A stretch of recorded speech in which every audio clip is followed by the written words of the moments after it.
پاکستان کے پڑوسی اور روایتی حریف ملک ہندوستان میں بچوں کے ساتھ جنسی زیادتی پر سزائے موت دینے کا قانون منظور کر لیا گیا ہے۔ بھارتی کابینہ کی جانب سے بچوں کے ساتھ جنسی زیادتی کے ملزم کو سزائے موت دینے کا قانون حتمی طور پر منظور کر لیا گیا ہے۔ 21 اپریل کو بھارتی وزیر اعظم نریندر مودی کی سربراہی میں بھارتی کابینہ کے ہنگامی اجلاس میں 12 سال سے کم عمر بچوں کے ساتھ جنسی زیادتی پر سزائے موت کا قانون منظور کر لیا گیا ہے۔ جنوری میں مقبوضہ کشمیر سے تعلق رکھنے والی 8 سالہ مسلمان بچی آصفہ بانو کو بھارتی پولیس اہلکار اور مندر کے متولی نے 17 جنوری کو اغوا کیا اور اسے مندر میں نشہ آور ادویات کھلا کر اس کی آبرو ریزی کی اور اس کے بعد بدترین تشدد کر کے قتل کے بعد لاش قریبی کھیتوں میں پھینک دی۔ کئی دنوں بعد آصفہ بانو کی لاش دریافت ہوئی تو یہ خبر کئی ہفتوں تک چھپائی گئی، پھر اچانک یہ خبر سوشل میڈیا پر آگ کی طرح پھیلی اور دنیا بھر سے لوگوں نے اس سفاکیت اور درندگی کے خلاف احتجاج کیا اور آصفہ بانو کے اہل خانہ کو انصاف دلانے کے لیے بھارت کے تمام مشہور لوگوں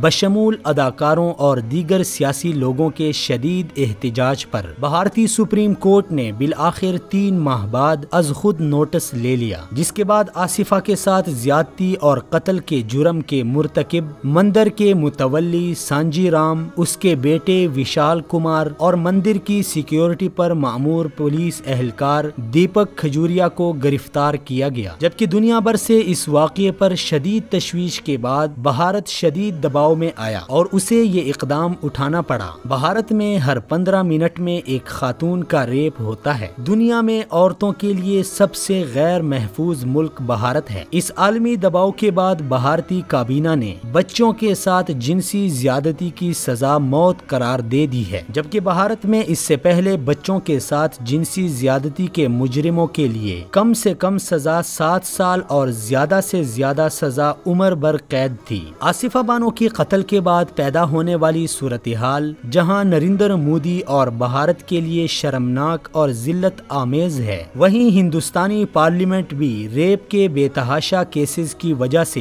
شدید اضطراب میں ہے۔ اس قانون میں خواتین کے ساتھ زیادتی کی سزا 10 سال قید سے بڑھا کر 20 سال کر دی گئی ہے، جبکہ ایسے کیسز میں ضمانت نامنظور کرنے کا قانون بھی بنا لیا گیا ہے۔ یاد رہے کہ بھارت میں جنوری کا معاملہ 3 ماہ بعد اپریل میں میڈیا پر آیا، جس وقت پوری دنیا میں سوشل میڈیا پر یہ معاملہ منظر عام پر آ چکا تھا، لیکن دوسری جانب اسی ماہ جنوری میں پاکستان کے اندر بھی ایسا ناقابل فراموش اور بھیانک واقعہ ضلع قصور میں پیش آیا تھا، جہاں 7 سالہ معصوم بچی زینب انصاری کو جنسی زیادتی کے بعد قتل کر دیا گیا تو پورا پاکستان غیظ و غضب سے بھر گیا۔ ہفتوں میڈیا پر زینب قتل کیس زیر بحث رہا، بالآخر ایک ملزم کو گرفتار کرنے کے بعد اس موضوع کو بلا دیا گیا اور اس زیادتی کو بنیاد بنا کر کوئی مضبوط قانون سازی نہ کی جا سکی، جبکہ سزائے موت کے قانون کی حمایت کرنے پر پاکستان میں موجود بیرونی ایجنڈے پر چلنے والی لابیوں نے سزائے موت کی کھل کر مخالفت کی اور یوں زینب قتل کیس بھی چند دن کی گرم خبروں کی نظر ہو گیا۔ پاکستان کو بھارت کے اس عمل سے سیکھنا چاہیے کہ ایسے بھیانک جرائم کی سزا موت ہی بنتی ہے۔ زینب انصاری کے بعد بھی 3 بچوں کے لاشیں ملنے کے باوجود پارلیمنٹ آف پاکستان سے ایسی قانون سازی نہ ہونا پوری قوم اور عوامی نمائندوں سمیت ملک کے تمام مقتدر اداروں کے لیے مقامی شرمندگی ہے۔